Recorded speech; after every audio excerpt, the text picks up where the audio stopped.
تو امرناتھ یاترا کے کامیاب انعقاد پر LG منوج سنہا خطاب کر رہے تھے۔ آگے بڑھتے ہیں۔ مرکزی وزیر داخلہ امت شاہ دہلی ایمز کے ٹراما سینٹر میں زیر علاج ITBP جوانوں کی مزاج پرسی کرنے پہنچے۔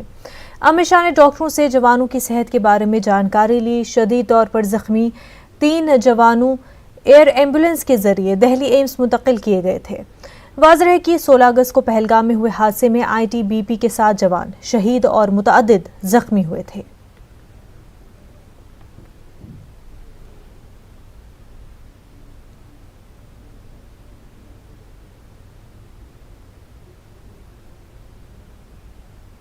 ضلع بڑگام کے ناربل تحصیل کے چکاؤسا میں پینے کے صاف پانی کی عدم دستیابی کو لے کر لوگوں نے سری نگر گلمرگ ہائی وے پر احتجاجی دھرنا دیا۔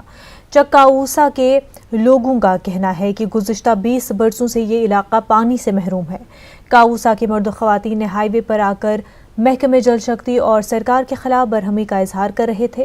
احتجاج کی وجہ سے سری نگر گلمرگ ہائی وے پر کچھ دیر تک ٹریفک کی آمد و رفت متاثر رہی۔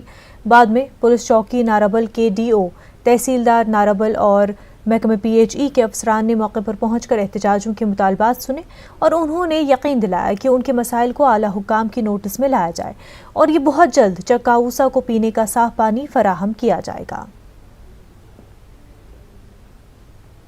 کچھ پانی نہیں ہے، ہمارے گھر میں آ جاؤ تو وہاں دیکھو کہیں پر پانی ہے پینے کے لیے۔ اس گندے پانی سے کیا ہو گیا ہے، کتنی الرجی ہو گئی ہے۔ پولیس ہماری یہ مشکلات DC تک پہنچائے، ہمیں پانی چاہیے، ہمیں اور کچھ نہیں چاہیے۔ یہ کیا وچ آبس کن تل ژوچ آب کیا شرح نیران الرجی ام سے رٹان رۄپیہِ ہتھ ام سے تراوان موٹر تمن یلہٕ یپٲرۍ چھُ پکان آب اَسہِ چھُنہٕ کِہیٖنۍ أسۍ کوٚت گژھو۔ آز تانیتھ 10 ؤری اَسہِ پکان پتہٕ آب چھُنہٕ دِوان کینٛہہ، اَسہِ چھُ آب ییٚکیٛاہ نزدیٖک بوٚڑ بار سکیٖم چھِ اَتھ اَسہِ سر مگر آب چھُنہٕ دِوان کینٛہہ۔ چلیے واقعی طور جب لوگوں کو پانی کی قلت ہوگی یا مشکل ہوگی تبھی وہ روڈ پہ آ جائیں گے۔ میں نے خود مشاہدہ کیا محلے میں آ کر، واقعی طور ان کو پانی کی قلت ہے، نلکوں پہ پانی نہیں چل رہا ہے۔ میرے ساتھ DO ناربل بھی تھے اور PHE کے AEE صاحب بھی تھے۔ تو یہاں پر ہم نے یہ فیصلہ کیا اس محلے کو 1 پوائنٹ یا 2 پوائنٹ یہاں پر پبلک پوسٹس کھڑا کر دیں گے فی الحال ٹیمپریریلی جب تک کیونکہ AEE صاحب کے کہنے کے مطابق اس محلے کے لیے اسٹیمیٹ بنا ہے، لیکن اس کو ٹائم لگے گا، 2-4 مہینے لگیں گے اس میں، لیکن تب تک لوگوں کے لیے پانی میسر ہونا چاہیے۔ اب ان کو میں نے ہدایت دی کہ کیا بولتے ہیں، ایک تو ٹینکر کا یہ سروس رکھے گا پلس 2 پوسٹس یہاں پر کھڑا کریں گے، پلس کلیکٹیولی ایک ڈرائیو کریں گے محلے میں، جس میں موٹر لگایا ہے وہ موٹر سیز کریں گے اور ان کے خلاف قانونی کارروائی۔ کہ اگر محکمہ جل شکتی یہاں پہ دعویٰ کر رہی ہے کہ ہم گھر گھر پانی پہنچا رہے ہیں، مگر یہاں زمینی صورتحال کچھ اور ہے۔ یہ مطالبہ کرتے ہیں کہ جلد از جلد یہاں پینے کا صاف پانی فراہم کیا جائے۔ نیوز 18 جموں کشمیر کے لیے ناربل کاؤسا سے منیر حسین خرا۔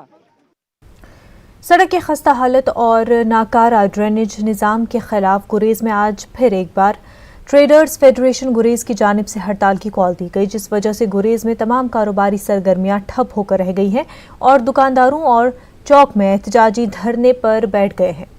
تاجروں کا کہنا تھا کہ وہ 13 جون سے آج تک 3 بار انہوں نے اسی مسئلے پر احتجاجی ہڑتال کی ہے، تاہم یقین دہانیاں دینے کے باوجود نہ ہی داور مارکیٹ میں سڑکوں کی تجدید و مرمت کی گئی اور نہ ہی علاقے میں ڈرینیج نظام کو درست کرنے کے لیے کوئی اقدام اٹھایا جا رہا ہے۔ پانی کا مسئلہ جو ہے یہ کئی سالوں سے چل رہا ہے، حالانکہ ہم نے بہت بار گزارش کی سرکار سے، گریز ایڈمنسٹریشن سے کئی بار ہم نے گزارش کی۔ ہم نے 13 جون کا بھی ہمارا ایک دھرنا یہاں تھا، اس کے بعد 10 اگست کو دوسرا دھرنا تھا، اس کے بعد 19 اگست سے ہم پھر دھرنے پہ ہیں، اس لیے کہ ہمارے گریز کا روڈ جو ہے بالکل خستہ ہے، مارکیٹ کا روڈ بالکل ختم ہے اور ڈرینیج سسٹم جو ہے بالکل فیل ہے۔ ہماری گزارش ہوگی ایڈمنسٹریشن سے کہ اس کی طرف توجہ دی جائے۔ آج اوتر کر 2 ہڑتال جون پہ بہت ہڑتالس پہ دوپک 1 ہفتے کے تحصیلدار آیا، تحصیلدار نے ریٹن لکھ کر دیا ہے، تحصیلدار صاحب نے ریٹن لکھ کر دیا ہے کہ 1 ہفتے میں کلیئر ہوگا، ڈرین بھی روڈ بھی۔ تب سے پھر ابھی جو اگست برف آنے والا ہے، آج تک گورنمنٹ سب ڈویژن گریز میں گورنمنٹ ٹچ سے مس نہیں